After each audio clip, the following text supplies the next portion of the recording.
Glória a Deus. Amados,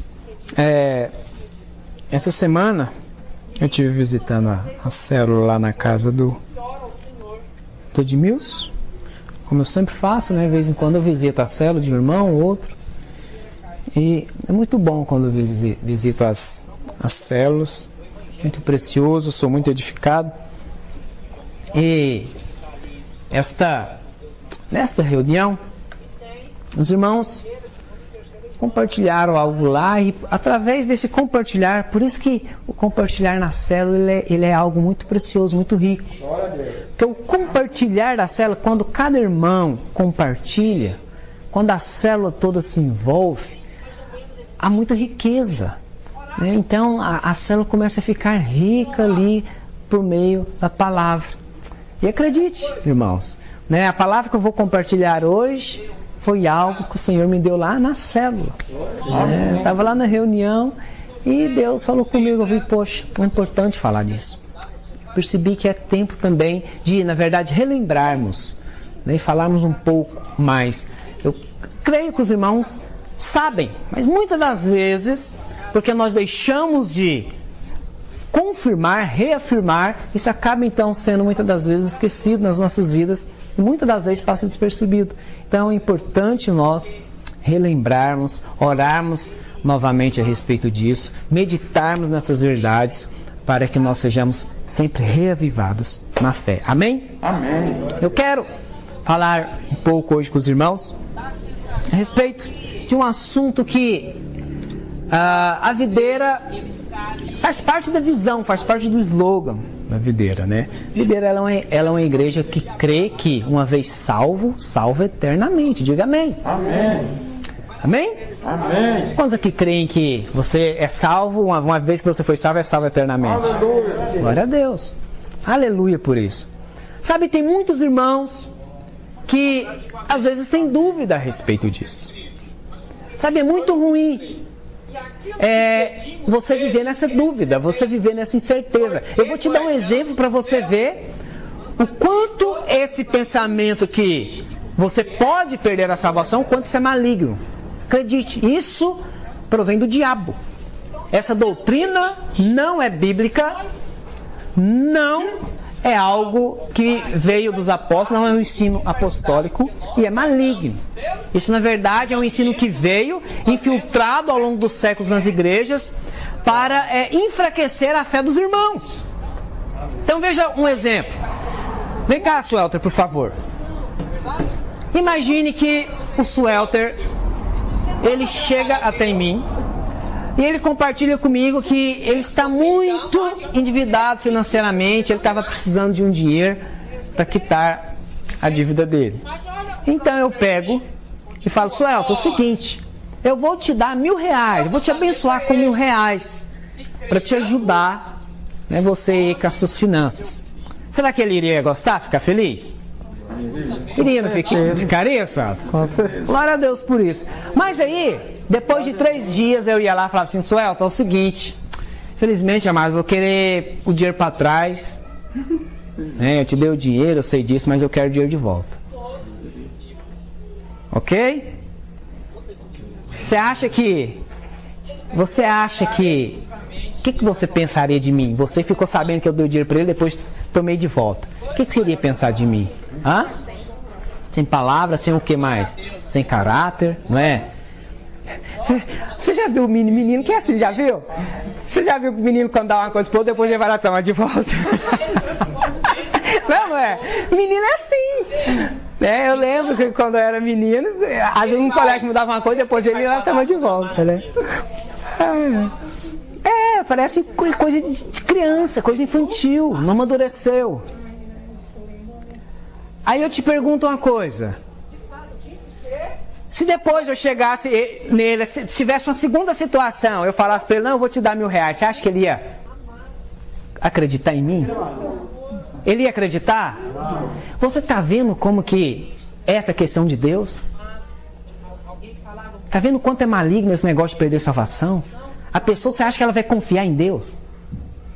Se a questão da salvação está dependendo dela, você acha que ela vai crer em Deus verdadeiramente? Não vai, sabe por quê?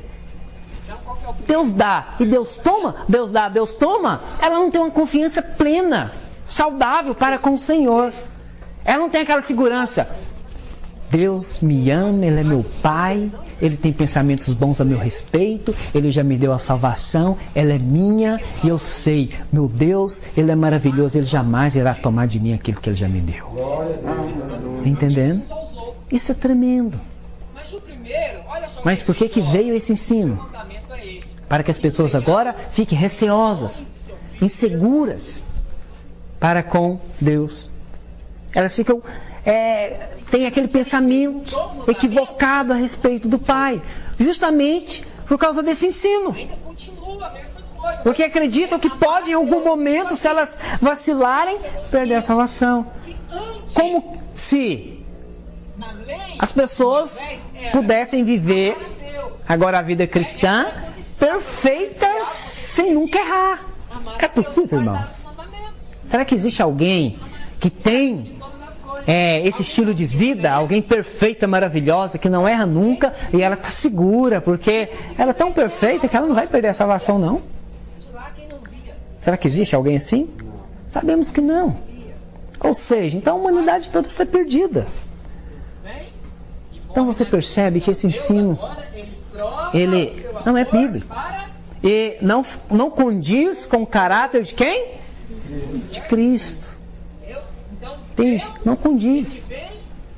Então, eu quero compartilhar com os irmãos. Abre lá em Efésios, capítulo 2, versículo 8 e 9. Ele nos amou primeiro. Amém? E que João, o foco dele aqui é Isso. Efésios 2, 8. Porque pela graça sois... uma vez que nós entendemos o quanto Nós somos salvos de que maneira? Pela graça. Mediante a fé. E isso não vem de vós, é dom de Deus. Não de obras, para que ninguém se glorie. Então nós somos salvos pela graça mediante a fé. Fala assim, depende da fé. Amém? Ou seja, depende da sua fé. Agora, preste atenção. Se em algum momento você tem um pensamento, não, mas será que eu fui salvo mesmo? A virtude, a obra toda. Você está tendo fé?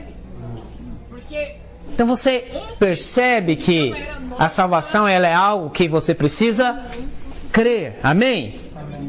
Então a salvação você tem que ter uma convicção plena a respeito de que você já foi salvo. Você é salvo, de que você é filho de Deus. Você foi feito filho, Suelta. Amém? Ponto final. Fim de conversa. Nada mais pode tirar essa identidade de você. Nada, irmãos. Absolutamente. Acredite. Muito mais poderoso é o sangue de Jesus do que os seus pecados.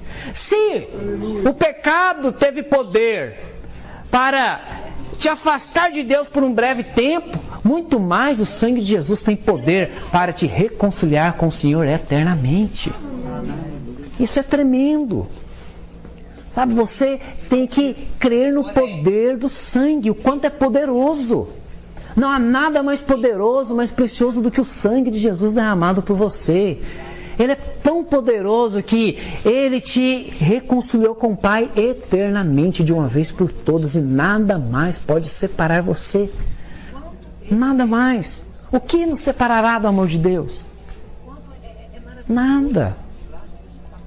Isso é maravilhoso, nada mais pode. Pecado nenhum, circunstância nenhuma.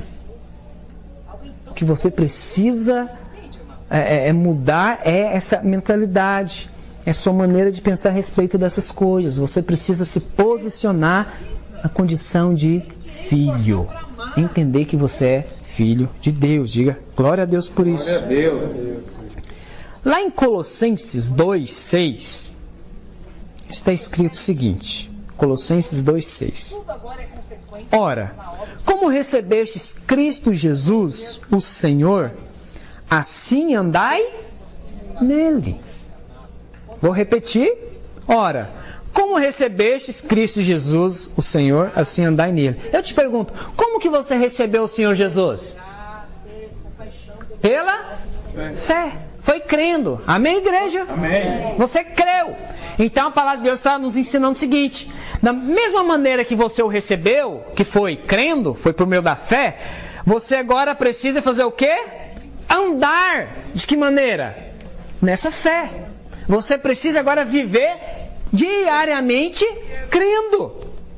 Da mesma maneira que você o recebeu crendo, você agora vai viver crendo. Sem duvidar da sua salvação. Ah, mas eu pequei. Creia que Ele é Deus que perdoa. Creia que Ele é um Pai amoroso, que se você pedir perdão, Ele vai perdoar você. Aleluia. Entende? Essa é a mentalidade que você precisa ter. Sabe, a respeito disso, ainda lá nas células, nós compartilhando, o Senhor falou comigo a respeito dessa maneira de nós vermos e a maneira que nós pensamos a respeito de Deus e a maneira que nós vivemos a respeito de Deus. Então a videira, ela não somente crê que uma vez salva é salva eternamente, como também já se ensinou muito que a salvação, ela é pela fé, né? Nós basta crermos para sermos salvos, amém? Amém. Porém, a recompensa, ela depende de nós. Quem já ouviu isso na videira? Já ouviu esse ensino? Né? Você, para ser salvo, você não precisa fazer nada, basta crer. Você ganha a salvação.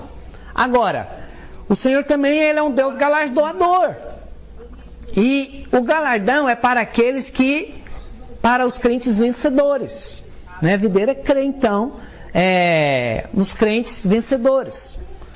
Né? Que o arrebatamento, por exemplo, nós cremos que o arrebatamento não vai ser para todos os crentes, será somente para uma parte de cristãos. Quais são eles? Para os vencedores. Certo? Significa que os que ficaram é porque não nasceram de novo, não era filho? Não. Mas é porque eles viveram a vida relaxada. Porque eles não viveram de uma maneira que agradasse a quem? A Deus. E aí que vem a questão. O que a Bíblia nos ensina? Como que nós agradamos a Deus? Quem lembra? Ora, sem fé é impossível o quê? Agradar a Deus. Você agrada a Deus por meio das obras ou você agrada a Deus pela fé? Pela fé. Pela fé. Então preste atenção nisso daqui. Sabe o que é ser um crente vencedor? É não esmorecer na fé. Sabe o que é ser um crente vencedor? É você viver todos os dias crendo. É você não dar ouvidos ao diabo, ao acusador. Porque ele aproveita a situação. Ele é muito oportunista. Na hora que ele viu que você errou, ele já vem o quê? Buzinando na sua mente, dizendo o quê? Será que eu sou filho mesmo? Ele sempre coloca em primeira pessoa. Será que eu fui salvo mesmo? Porque vez ou outra eu erro. Será que eu sou filho de Deus? Mas será que Ele me ama mesmo? Sabe, muitos dão lugar a essa falácia. Então esmorecem na fé. Então eles colocam a salvação em xeque. Começam a duvidar do poder do sangue. E isso é o que desagrada a Deus. É o que desagrada o Pai. Sabe o que agrada o Pai? É quando você não dá ouvidos ao diabo. É quando você permanece firme na fé. Eu já fui lavado pelo sangue. Não há nada maior, nada mais poderoso do que o sangue de Jesus que está sobre mim. Isso é poderoso, irmãos. Você precisa entender o quanto o sangue de Jesus é a coisa mais santa, mais poderosa que existe nessa terra. O sangue dele derramado. Sabe, não há nada mais precioso. Não há. Sabe, quando você vive debaixo dessa verdade, eu sou filho, independente das circunstâncias, você está valorizando o poder do sangue de Cristo. E é isso que vai agradar a Deus. Essa é a sua fé. Quantos estão entendendo isso? Amém. Glória a Deus. Então eu quero falar um pouco mais a respeito de viver crendo, que é a maneira correta de agradar a Deus. É muito ruim quando nós vemos crentes que estão tentando agradar a Deus por meio de obras somente, tentando fazer algo, mas vive sempre debaixo de condenação, vive o tempo todo debaixo de condenação, e aí ele está o tempo todo tentando agradar a Deus, chamar a atenção de Deus, tentando consertar a salvação dele. De que maneira? Fazendo algum tipo de coisa, tentando fazer alguma obra, tentando guardar a lei como se isso fosse possível. Não, isso não agrada a Deus. Isso entristece o coração do Pai, porque Ele já sacrificou o Filho dele, já entregou o Filho dele para resolver essa questão. Você agora irá agradar se você se apoiar no Senhor Jesus, se você agarrar Cristo e você viver na dependência da obra de Jesus. Você vai ter segurança, você não vai ficar debaixo de condenação e, consequentemente, você vai agradar o coração do seu Pai do céu. Amém? Amém. Então, primeira coisa, você precisa entender: permaneça crendo. Esse é o primeiro ponto que eu quero compartilhar com você. Você precisa permanecer crendo. Vai lá para Mateus agora, Mateus 11, versículo 3.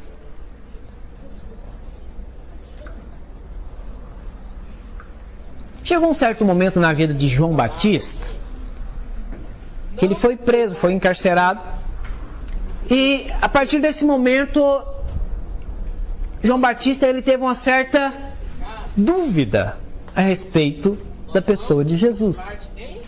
E olha só então o que aconteceu. Ele enviou 2 dos seus discípulos para ir até Jesus e perguntar a Jesus, fazer uma pergunta. Olha qual era a pergunta: és tu aquele que estava para vir, ou havemos de esperar outro? Uma questão complicada isso daqui. João Batista chegou a um certo momento que ele também duvidou. Ficou meio inseguro. Será que é mesmo ele o Cristo? Será que é ele o Messias? Será que é ele mesmo o Emanuel, o Deus conosco? Será que é ele mesmo Yeshua HaMashiach? Ficou aquela dúvida. Então ele manda 2 dos seus discípulos ir fazer essa pergunta ao Senhor, se era ele mesmo Cristo. Então Jesus, a Bíblia conta, depois você pode ler, não vamos ler porque não tem tempo. Ele faz vários milagres ali, dá vista aos cegos, ele faz os aleijados andarem, os surdos ouvirem, liberta aqueles que estavam endemoniados. Então ele chega nos 2 discípulos e fala: ide e dizer a João que vocês têm visto e ouvido, que os aleijados andam, os surdos ouvem, os cegos veem, né, e aos pobres é anunciado o reino de Deus. Então eles partem, e depois que eles vão embora, olha só o que Jesus diz a respeito de João, lá no versículo 11, 12. Em verdade vos digo, entre os nascidos de mulher, ninguém apareceu maior do que João Batista. Eita! Ele está falando positivo ou negativo a respeito de João aqui, até aqui? Positivo. O que ele está falando? Entre os nascidos de mulheres, se inclui toda a humanidade, ninguém é maior do que João Batista. Ou seja, qual que é o maior de todos os profetas? João Batista. O que Jesus está falando aqui, o próprio Senhor disse a respeito dele. Mas o menor no reino dos céus é maior do que ele. Que coisa, a gente fica até meio assim, como que pode ser um negócio desse? O Senhor fala que ele é o maior de todos os nascidos, de mulher. Agora, aqui o mais pequenino no reino é maior do que ele. Como pode ser isso? Aí te fala, por que o Senhor disse isso a respeito dele? Por causa da ocasião. Porque chegou um certo momento que João, ele fez o quê? Duvidou. Teve uma certa incredulidade no coração de João Batista. Por um breve momento ele ficou inseguro, incerto. Ficou incrédulo. Duvidou. Então o Senhor Jesus fala que no reino, o menor no reino será maior que João. Isso significa que para nós entrarmos no reino, não é a questão de obras somente, mas maior do que obras é permanecer crendo. É não jamais duvidar no seu coração do poder do sangue do Cordeiro. Aleluia! Então você precisa crer, querido, que o sangue de Jesus é tão poderoso, olha, que ele já justificou você. Você já foi justificado por meio de Cristo Jesus. Você é uma pessoa justa. Eu não sei como que é os irmãos, mas teve uma certa vez nós estávamos fazendo cursão, eu não lembro mais quem foi. Essa pessoa falou com a pessoa, fez uma pergunta para ela, não sei se era santa, se ela era justa, e ela falou assim, não sou. Aí eu até peguei e falei, interrompi e falei assim, não, mas você é. Não, você não precisa ficar receoso, com medo de dizer que você é santo, que você é justo. Está entendendo? Não fique. Fala com ousadia, com convicção, com segurança. Isso demonstra o quê? A sua fé. Se você não fala, você não é sinal de que você não está o quê? Crendo plenamente. Mas o que a pessoa depois vai falar que eu sou isso? Deixa eu falar. Eles falam mesmo. Por que você acha que muitos do ímpio não gostam de crente? Crente acha que eles é salvo, já viu isso? E é mesmo. E é mesmo. Com certeza, porque a salvação é só por meio de quem, irmãos? Por meio de Jesus. Não tem outro jeito. Né, Edmilson? Então, eles ficam aborrecidos. Você está falando que você é santo? Sim, eu sou justo, querido, eu sou justo. Vou falar para você, viu? A pessoa vai ficar brava com você. Não tem problema não.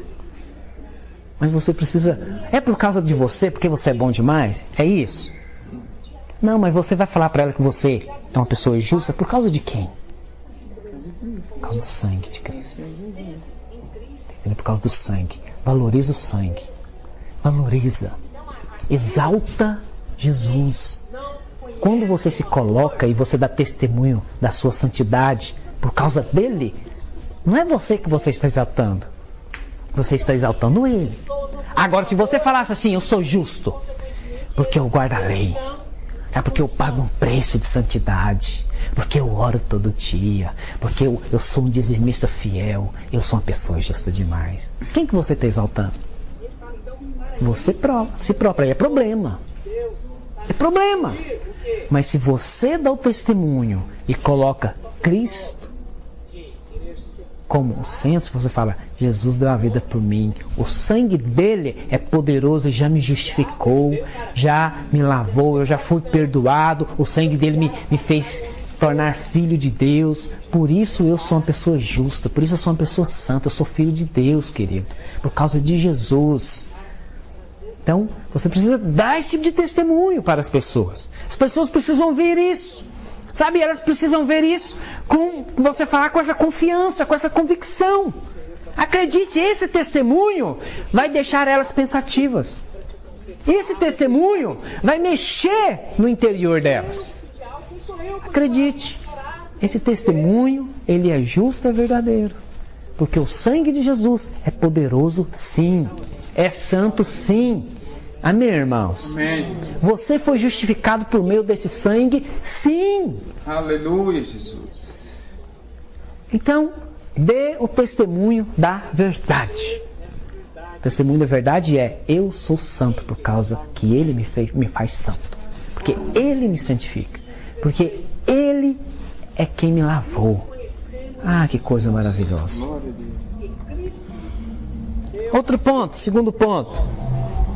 Precisamos renunciar à justiça própria. Vai lá para Mateus capítulo 6, versículo 1 em diante. Conhecemos o amor. Como que nós conhecemos o amor?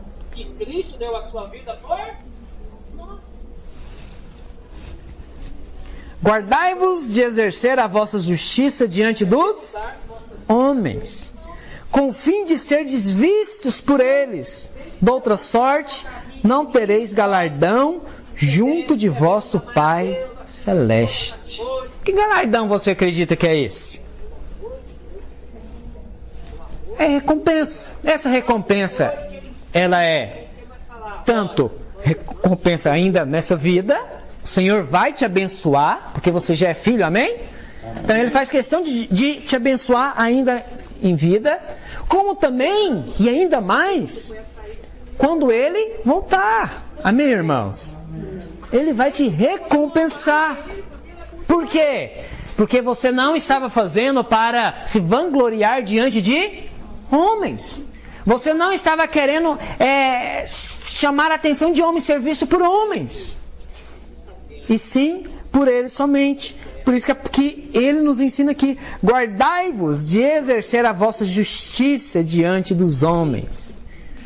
É você querer ser aquela pessoa bem vista pelos homens, né? Guardar a sua imagem, a sua reputação diante de homens. Então, a pessoa geralmente assim, ela é aquela pessoa que quer chamar a atenção, ela quer ser bem vista, ela quer ser o centro, ela quer ser a linda da história.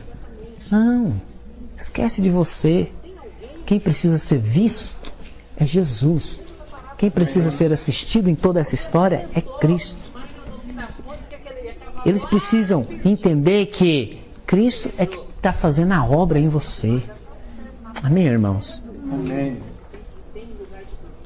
Mateus 5:3. Volta um capítulo aí. Bem-aventurado os humildes de espírito, porque deles é o reino dos céus.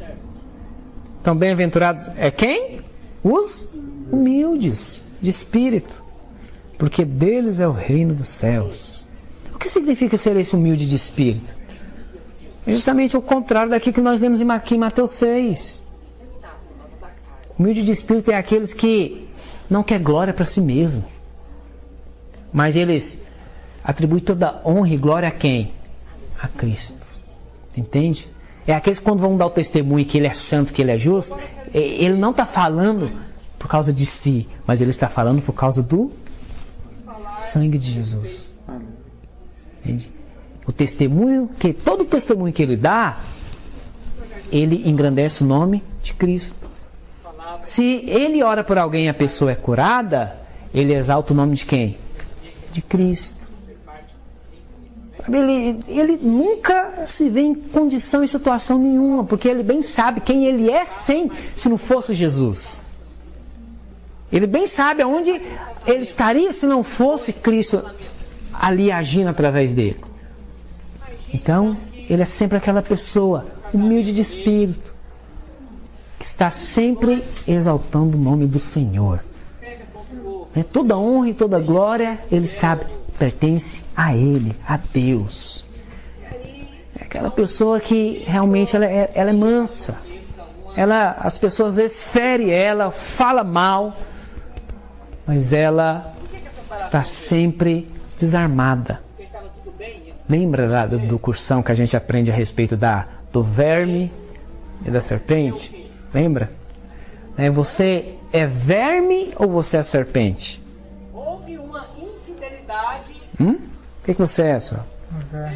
Um verme. Só até lembro bem.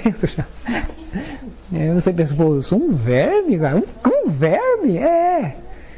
Entende? Você tem que se ver sempre nessa condição. Rapaz, eu não sou nada, eu sou um verme. É verdade. É bíblico isso. Nós temos que ter sempre essa postura de vermes. Sem Cristo, querido, nós somos apenas... Quem somos nós? Somos nada. Não tem valor nenhum em nós. Os irmãos estão entendendo? Não tem valor nenhum. Quem não tem Cristo não tem nada. A única coisa que espera é o inferno. É morte eterna, é sofrimento. Mas quem tem Jesus tem tudo. Tem tudo. Sabe, você precisa viver sempre entendendo isso. Quem sou eu sem Jesus? Quem seria eu sem Jesus? Jesus é tudo em mim. Jesus é tudo em mim. Tudo que eu preciso está em Cristo. Tudo que eu tenho é por causa dele. Tudo que eu tenho conquistado é por causa dele. Tudo é para ele.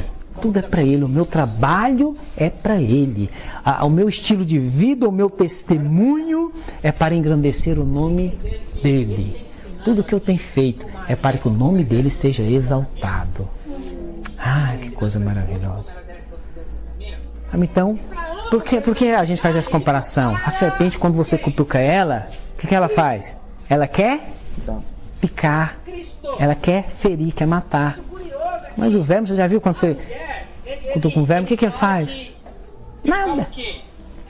Ele não poderia fazer absolutamente nada. Nada. Então seja essa pessoa humilde de espírito. Se a pessoa está te ferindo, está te magoando, está te maltratando, não seja uma serpente.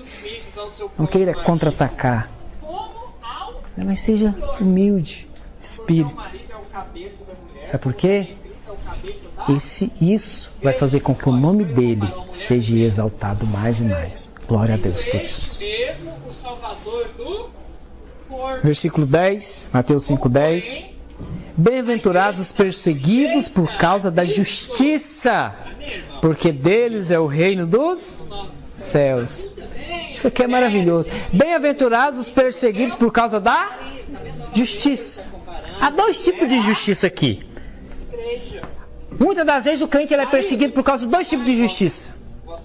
Primeiro, muitas das vezes ele é perseguido por causa das boas obras mesmo. Ou seja, é perseguido injustamente.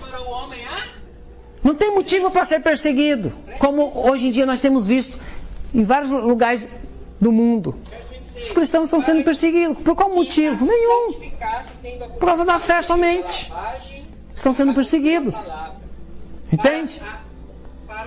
Mas há um outro tipo de perseguição, que é justamente aquilo que nós já estamos falando aqui. É quando você se posiciona como alguém justo por meio do sangue.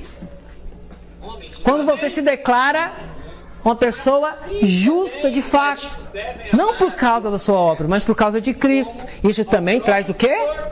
Perseguição. Quantos estão entendendo? Acredite, depois que a videira começou a falar a respeito da graça, começou a haver muita perseguição. O pastor Luiz, por exemplo, ele está sendo muito perseguido ultimamente nas redes sociais. O canal dele do YouTube já foi bloqueado. Até hoje ele não sabe o motivo. E novamente está tendo mais perseguição. Por quê? Porque ele é essa pessoa que tem defendido e tem falado essa mensagem, tem insistido nessa mensagem, porque ele tem pregado que você já foi justificado em Cristo Jesus. Sabe, quando você começa a declarar essa verdade, a pregar isso, vai acontecer o quê? Perseguição. Perseguição vem. Acredite, se você começa a dar testemunho dessa verdade, uma hora ou outra você vai ser perseguido por causa disso. Eu muitas das vezes sou perseguido na cidade. Eu fico feliz. É ruim quando o ímpio, ninguém persegue você. Isso não é um bom sinal. Entende? Se você não é perseguido em nada, o sinal não é bom. De repente você está falando muito a língua do mundo. Sabe, o ímpio não entende essa questão de justiça por meio da fé em Cristo Jesus. Eles não entendem. Nem o diabo entende um negócio desse. Não faz sentido nenhum para o diabo, para o ímpio. Então, quando você começa a dar esse testemunho de que você não merece, mas você não trabalhou, não fez nada, ficou o mês inteiro parado, mesmo assim você vai para receber, e você recebe, os seus colegas que trabalhou o mês inteiro, como que eles vão olhar para você? Diferente. Vai começar a ver o quê? Perseguição. Entende? Vão começar a te chamar de quê? Puxa-saco e várias outras coisas. É assim que acontece. Quando você vive na graça, dependendo da graça, aqueles que estão fora da graça, eles começam a ter inveja de você. E como eles vivem no maligno, eles vão querer te perseguir. É normal, natural isso. Entendendo? Então, se começar a aparecer essas perseguições, comece a dar glória a Deus. Sinal que você está dando testemunho da verdade.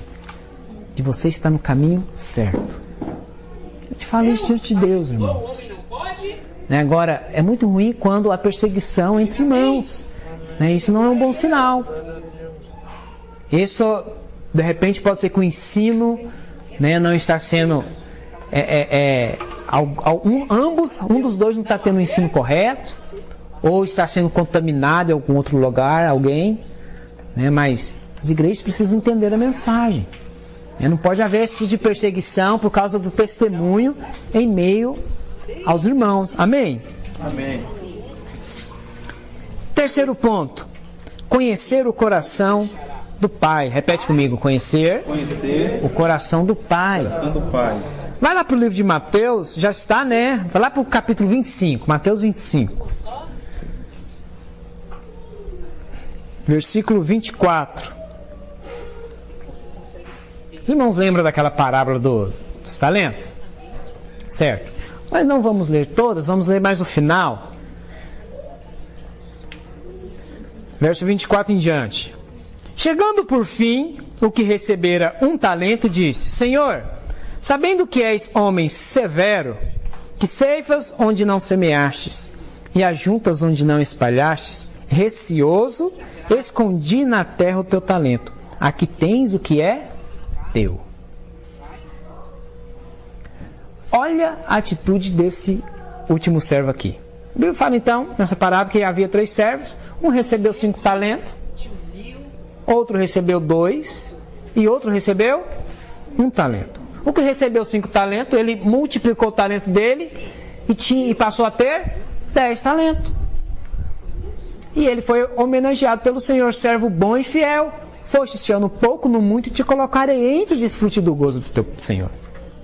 Veio o segundo, da mesma forma. Ele recebeu 2, agora ele tem 4. Também foi elogiado, servo bom e fiel. Foste este ano pouco, no muito, te colocarei entre o desfrute do gozo do seu Senhor.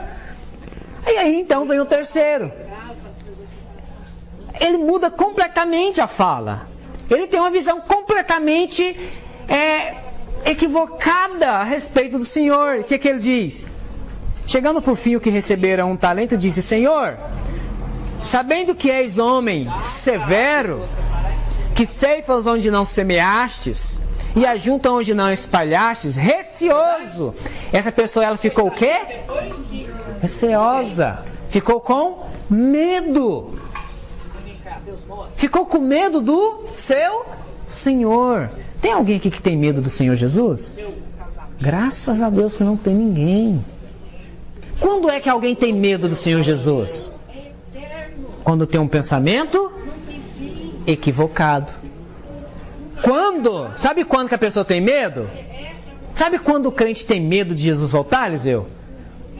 Quando ele crê que ele pode perder a salvação. Entende? Quando ele acredita que ele pode perder a salvação, todo dia, como que ele amanhece? Se Jesus voltar hoje, eu estou enrolado. Volta hoje não, Senhor. Volta hoje não, que eu não estou preparado. Aí no dia, mesmo jeito. Nossa, Jesus não volta hoje não, senão eu estou enrolado. Vivo assim. Vive o tempo todo assim. E se tem alguma semana que ele está bem na fita, que é semana de jejum e oração, e ele foi todos os dias da oração, uma hora por dia jejuando, ele fala, ô, Jesus podia voltar essa semana.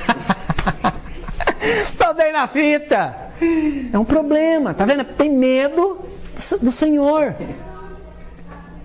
Por quê? Visão equivocada. Tem uma visão equivocada do Pai. Não conhece, de fato, o coração do Pai. Não conhece.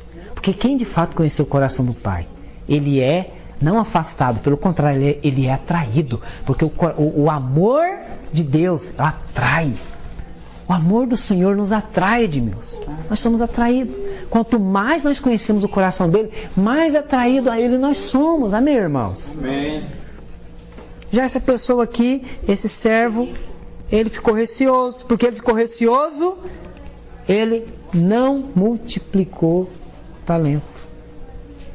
Ele não tinha nada para agradar o seu Senhor. Você percebe o que essa visão equivocada a respeito de Deus faz? Trava a pessoa. A pessoa ela não frutifica.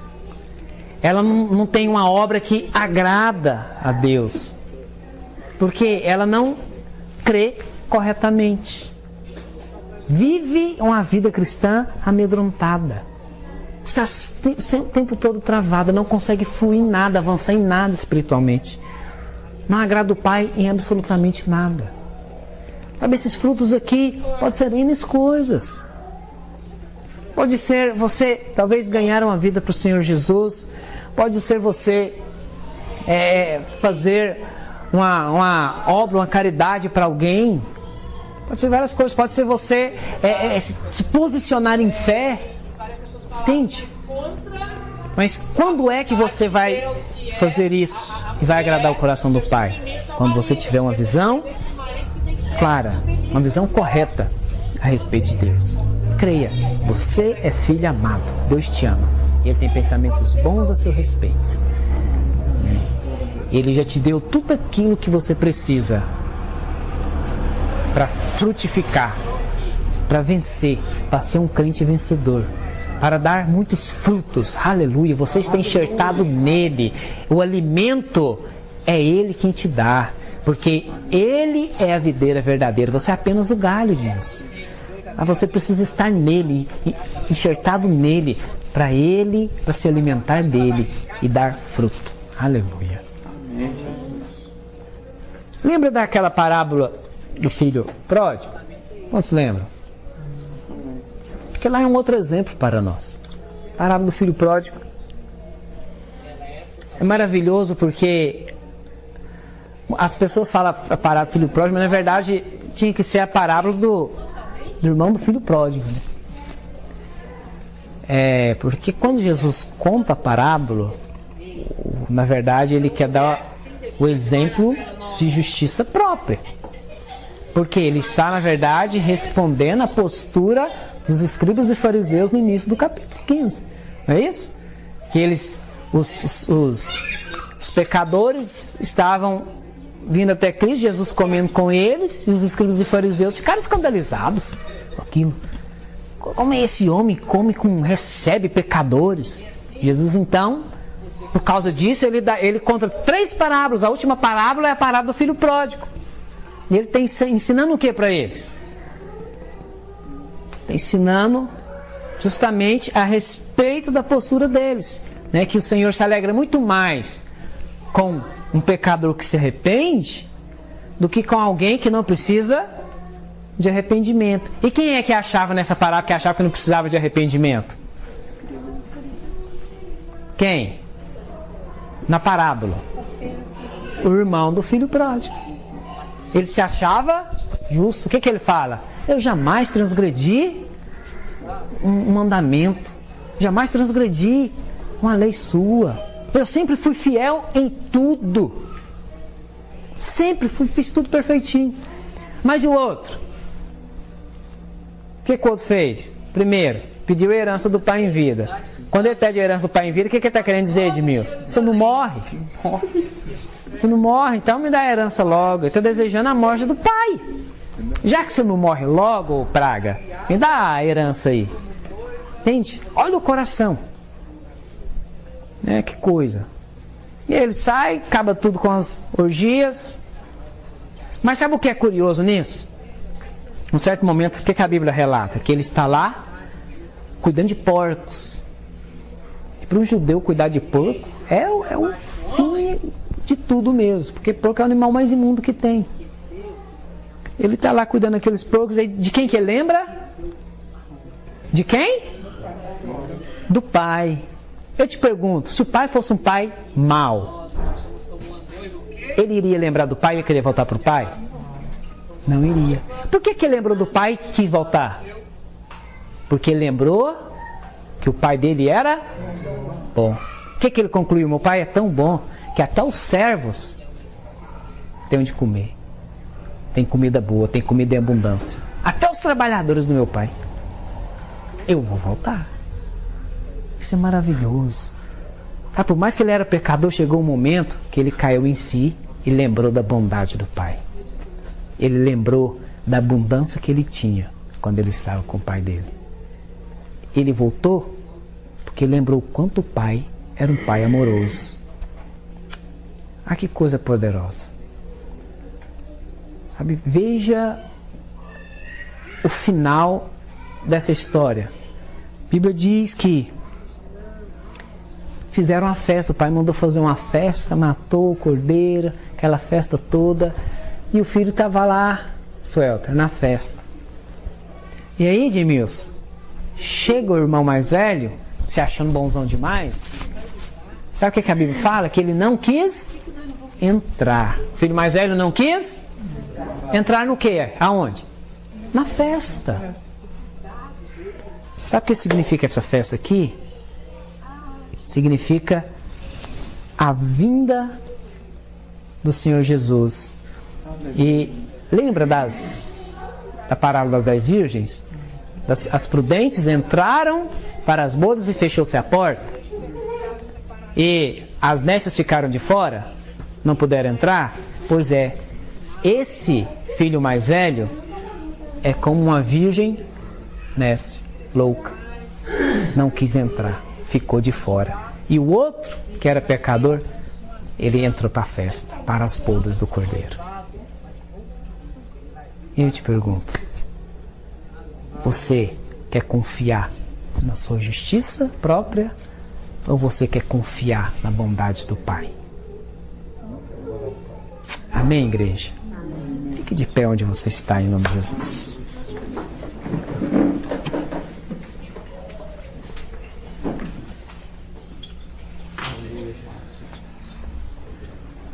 A recompensa de Deus para nós, irmãos, não é somente quando Ele voltar. Olha para mim, a recompensa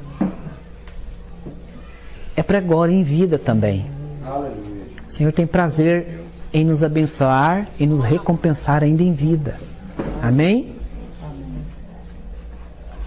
Então, nós precisamos entender que a maneira de nós estarmos sempre debaixo do favor é permanecer crendo, né? É sempre olhar para o nosso Deus e ver que Ele é um Deus amoroso, que Ele é um Pai que ama e que tem pensamentos bons a nosso respeito.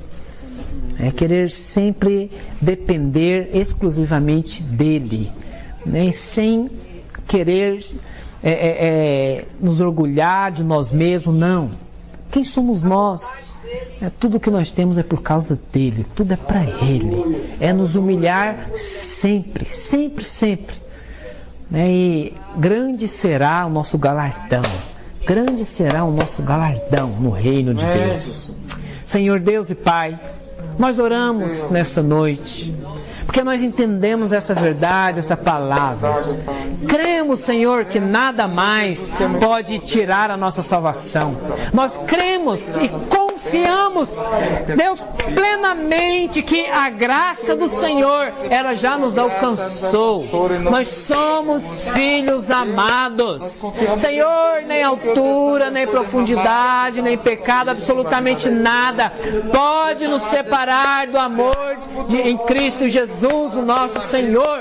Ó Senhor, nós te louvamos por esse presente, por essa dádiva, pela salvação que o Senhor já nos deu. Senhor, nós te louvamos porque o Senhor tem nos dado a palavra que é alimento para a nossa fé. Senhor, e nós temos sido alimentados na fé diariamente por meio da sua palavra. Senhor, e nós não temos vacilado, nós não temos dado ouvido ao diabo, porque o Senhor tem nos alimentado com o maná do céu. O Senhor tem nos alimentado com essa verdade. Por isso nós permanecemos crendo, porque nós sabemos o que agrada ao Senhor é essa fé, é crer no poder do sangue, é crer que nós já fomos justificados em Cristo Jesus, que o sangue de Jesus já nos lavou e nós já fomos santificados, justificados por meio dele, porque de nós mesmos nós não podemos, não somos nada, mas o Senhor nos faz forte, o Senhor nos faz santo, o Senhor é quem nos lava e quem nos purifica.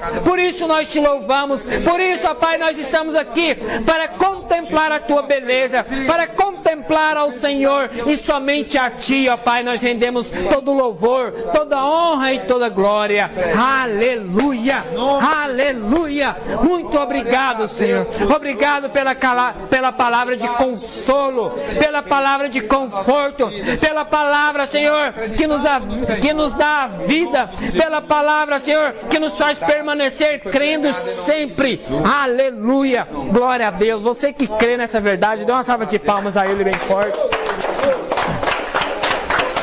Glória a Deus, glória a Deus, glória a Deus. Aleluia. Vamos entender essa palavra nessa noite? Glória a Deus. Ficou claro no seu coração, irmãos? Glória a Deus por isso. Viva crendo sempre. Valorize o sangue. Valorize, amém, irmãos? Amém. Valorize o Senhor Jesus. Ele é a coisa que nós precisamos hoje nesse mundo caído, é de Cristo. Você precisa dele. Se você apoiar, tudo irá cooperar. Você irá ver as portas não abertas, mas escancaradas para você. Amém. As comportas dos céus abertas e os anjos do Senhor, subindo e descendo sobre a sua vida, te abençoando em todas as coisas. Isso se chama favor de Deus. Isso se chama já estar recebendo a recompensa. E acredite, muito maior será a recompensa quando Ele vier. Porque aí você vai receber a recompensa toda, na sua totalidade. E a recompensa dele não é pouca não, é muita coisa. Amém. Glória a Deus. Deus te abençoe grandemente, em nome de Jesus, seja abençoado. Tenha uma semana de bênção, de vitória. Libera essa verdade, essa palavra na vida do seu irmão, abençoe a vida dele. Amém. Amém.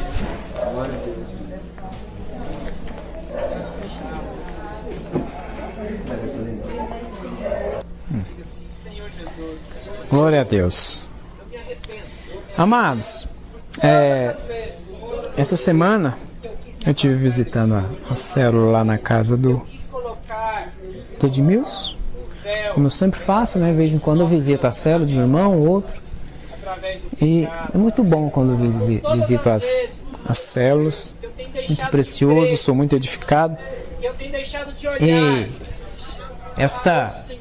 nesta reunião, os irmãos compartilharam algo lá e através desse compartilhar, por isso que o compartilhar na célula ele é algo muito precioso, muito rico. Porque o compartilhar da célula, quando cada irmão compartilha, quando a célula toda se envolve, há muita riqueza. Então a célula começa a ficar rica ali por meio da palavra. E acredite, irmãos, a palavra que eu vou compartilhar hoje foi algo que o Senhor me deu lá na célula. Eu estava lá na reunião e Deus falou comigo, eu vi, poxa, é importante falar nisso. Percebi que é tempo também de, na verdade, relembrarmos, e falarmos um pouco mais. Eu creio que os irmãos sabem, mas muitas das vezes, porque nós deixamos de confirmar, reafirmar, isso acaba então sendo muitas das vezes esquecido nas nossas vidas e muitas das vezes passa despercebido.